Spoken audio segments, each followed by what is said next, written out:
Welcome back to The Heat. By the end of this year, the US military is slated to reduce its forces in Afghanistan from 32,000 to just 9,800. But is Afghanistan ready to take over its own security? We're continuing our discussion with the political strategist Haroun Mir in Kabul, and here in Washington, the former US ambassador to Afghanistan, Ronald Neumann. Thanks so much for staying with us. First of all, President Obama has threatened to pull out all US troops if a forces agreement isn't signed. Let's have a listen to him, and I want to get your reaction off the back.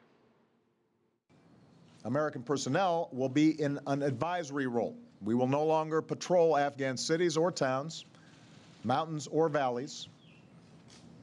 That is a task for the Afghan people.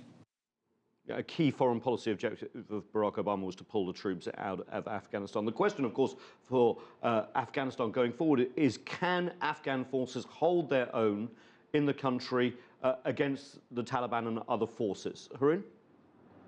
Well, this is a difficult question. Indeed, the Afghan security forces have considerably progressed in the past several years. The latest attack of the Taliban in Helmand has shown that Afghans are capable of defending. However, we will still need the assistance, the technical assistance, the logistical assistance, and also the United States should assist in building the leadership of the Afghan security forces. This is something that we might need for another decade. We are not fully independent in terms of capacity and in terms of logistical support, and also what is important for us is the aviation. Look what happened in Iraq. The Iraqi leaders have been complaining because lack of the aviation certainly caused the defeat of the Iraqi security forces. Same thing will happen in Afghanistan if we will not receive the continued support of the United States for under a decade. So Haroun Mir seems to say that there are risks. Do you agree, Ambassador? Oh, of course there are risks. We have changed the goalposts ourselves. The United States has moved its goals and shortened them repeatedly. We are playing this on a very tight edge. You seem to be saying that you don't think this pullout maybe a little too fast. I think going to just under 10,000 next year is an acceptable number. I would have liked to see a few more as a margin against surprise, but I think it is manageable. I think trying to move those people into one posture and then cut them in half and move them to Kabul within another year, that's going to distract a lot from their job as they get resituated. And then the decision that you're going to leave all the troops and have only an embassy-controlled force in 2 years, regardless of what you have done on the ground, is, I think, a risky one that ought to be reconsidered and could be in the context of NATO. But this is, for the moment, the Afghan army is performing well. And there's a difference between what it's capable of doing in the fight and what it still needs to build the rest of the capacities that, frankly, we said we would do and we have not finished. What about the Taliban? Let me just read this to you. A veteran Taliban leader, Aga Jan Motasim, told a British newspaper, The Telegraph, "Now the world supports the Afghan National Army and the government, and while the Taliban do not enjoy support among the Afghans anymore." I mean, that's a former Taliban commander. Is the influence of the Taliban... Motasim has been the main go-between on recent efforts at negotiation. Yeah. What is unclear is exactly who he speaks for and with what influence. I think the basic... That's not... that's difficult, yeah. That's not wholly clear. So the basic thing is that you get peace negotiations when both sides believe they can't finally win on the battlefield. What the U.S. does in terms of its assurance that it's going to back the Afghans is a key piece of being able to get to negotiations. When we make that unclear, as we do with these rapid decisions to move, then we make it more likely that the fighting will go on longer. Haroun, where do you see the Taliban from your position in Kabul? Support, resurgent once the Americans leave? What? I believe, yes, the Taliban will try everything possible since they have already tried. So we have been witnessing attacks on a daily basis. Kabul airport was attacked. There was an attack in some of other districts and in other provinces. So they have increased in the level of their pressure on the Afghan government. But it's important for the next Afghan government, with the support of the international community, we have to prove to the Taliban that they won't be able to achieve through military means anything. So, and after that, I'm sure they will be also more open for dialogue and negotiation. And as Ambassador Neumann mentioned, so the door of negotiation should always remain open to the Taliban. And I personally believe that President Karzai, after his mandate is terminated, he could become a leader for peace and could try to bring the Taliban to the negotiation table. That might be a good mandate for President Karzai after he will leave the presidential palace. One word that hasn't come up yet in our discussion is corruption. How corrupt still is Afghan politics and Afghan society? And when the US pulls out, what are the methods to deal with corruption in Afghanistan? And obviously, the people's reluctance to continue along that way. I don't think the U.S. reduction has a whole lot to do with corruption, except in the sense that if people think everything's going to collapse, they may steal more because they think they have to run. But the main resistance to corruption is political will at the top in the Afghan government. And there are a lot of reasons why that hasn't existed. This is going to be a question which either Dr. Ghani or Dr. Abdullah is going to have to deal with. And it's going to be a very tough question, because if they really want to crack down, they have to do so at the top. And that means they have to do so on supporters, not just opponents. And that will be a tough political decision. And that's one they have to get right if they want the foreign support to continue. Haroun Mir, people in Afghanistan have been fed up with corruption for a long time, right?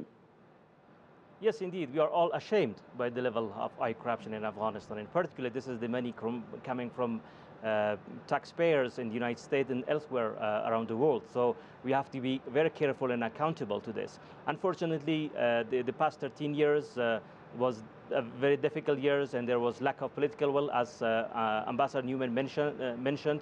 We hope that the next two leaders, when they will come together to establish a new government, they have to make fight against corruption their top priority. And I believe they have made this pledge during their campaign.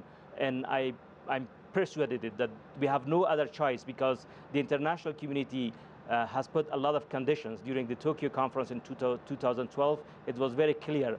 The next government has to meet these conditions before we receive more aid from the international community. Also, you know, there seems to be an audit going on amongst the American people about whether this was all worth it. We talked about corruption, but also the loss of life. Let me just play you a clip from January 19th. This is former Secretary of Defense Robert Gates discussing US wars in Iraq and Afghanistan. Let's listen and get your response to the other side. Whether it was Korea or Vietnam or Iraq or Afghanistan, there is not a conclusion to these conflicts that end in a victory parade. What does this mean, Ambassador, for the US decade or more in Afghanistan? Well, first of all, it means you need presidential leadership. After all, we've been in Korea 30 years. It doesn't have a victory parade, as Secretary Gates said, and everybody regards this as a great success. Korea has developed from a broken country into a major economic force and a democracy, and it took years to do it. And that's actually not such a bad story. So in Afghanistan, you have a lot of people unhappy now saying, yeah, we want to leave. But it's not a strong sentiment. It's not something that is among the top 10 issues Americans vote on. So there is plenty of margin, I think, to maintain the essential support if the president wants to do it and will lead. Haroun, what about the American commitment? For us in Afghanistan, victory for us will be keeping the current stability, containing the Taliban, particularly when it comes to the past 13 years' achievements. We have to preserve these achievements, and we have to have a government that is accountable and responsible, not only vis-a-vis of the Afghan people, but also vis-a-vis of the international community. And I hope if within a decade we receive the international support from the United States, mainly, and the rest of the NATO coalition members, we would be able to reach a level where achievement will become irreversible, and at some point the Taliban will have no choice but to reach a compromise with the central government in Kabul. You know, it's not just America, is it? As the forces are reduced, other powers come into play. China has a big economic interests in Afghanistan. They're also worried about a Uyghur presence on the border there with Pakistan and Afghanistan. India, too, very worried as well. What role can these powers play in Afghanistan's future as the U.S. draws down? Well, there clearly is a sense that Afghanistan would be better off if it had a certain measure of neutrality from its neighbors and was left to get on with its own business. I think in order for that to happen, the government in Kabul has to become stronger.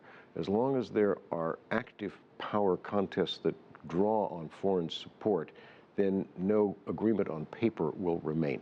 So that you can't neutralize a political vacuum, and you have to have a stronger government in Kabul, not totally strong, but stronger in order to work on having the regional powers agree to a certain measure of neutrality. Haroun Mir, do you see a stable Afghanistan as necessary for economic development from the neighbors of Afghanistan?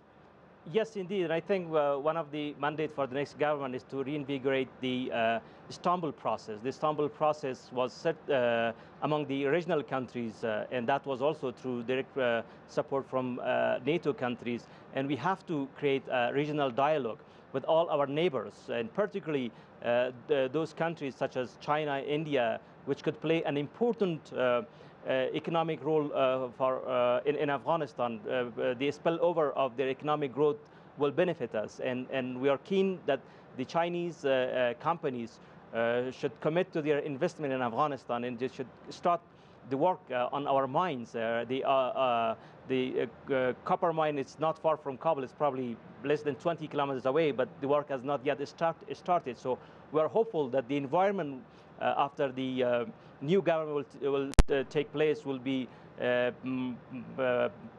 enough for Chinese companies, for Indian companies, for other companies to start investing in Afghanistan. On that note, we'll leave it there. Haroun Mir in Kabul, thank you so much.